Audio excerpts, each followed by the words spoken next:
बिस्मिल्लाहिर्रहमानिर्रहीम। अस्सलामुअलैकुम। Healthy TV में आप तमाम अहबाब को खुशामदीद। उम्मीद है आप तमाम अहबाब खैर व आफियत से होंगे। आज की वीडियो में जो नुस्खा आप अहबाब के साथ शेयर करने लगा हूँ, ये ऐसी औरतों के बारे में है कि जिनके हमल के बाद उनका पेट बढ़ जाता है। क्योंकि ख़वातीन हमेशा पुरकशिश और स्मार्ट नज़र आना चाहती हैं, लेकिन डिलीवरी के बाद स्लिम और स्मार्ट नज़र आना ज़रा मुश्किल बात है। हमल की वजह से ख़वातीन का पेट लटक जाना ये एक नॉर्मल अमल है। बहुत सी ख़वातीन डिलीवरी के बाद बढ़ते हुए पेट से बहुत सी परेशान रहती हैं, पेट काम करने की कोशिश करती हैं, लेकिन इस मसले में वो कामयाब नहीं हो सकती। मार्केट में ऐसी बहुत सी अद्वियात और क्रीमें हैं जो ये दावा करते हैं कि रिज़्क़ी के बाद बढ़ते हुए पेट को नॉर्मल हालत में ले आएंगे, लेकिन ऐसा बहुत कम होता है और उन क्रीम और अद्वियात का साइड इफ़ेक्ट भी बहुत ज़्यादा होता है। जो नुस्खा आज मैं आपको बताने लगा हूँ, ये बरसों के तजर्बे के बाद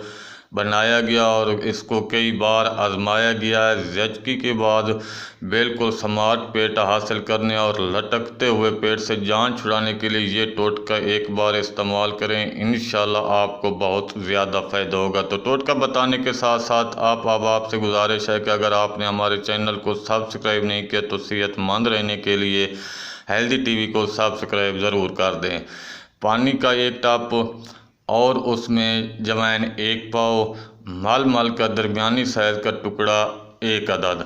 पानी को किसी पतीले या देचके में भरकर चूल्हे पर रख दें। जवैन को मलमल के कपड़े में डालकर एक पोटली सी बना लें और उसको देचके में डाल दें और तकरीबन 10 मिनट तक पानी को गर्म होने दें। 10 मिनट के बाद पानी को चूल्हे से उतार लें और पानी नीम गर्म होने दें। अब उस पानी से जब वो पानी नीम गर्म हो जाए तो आप उस पानी से नहा लें।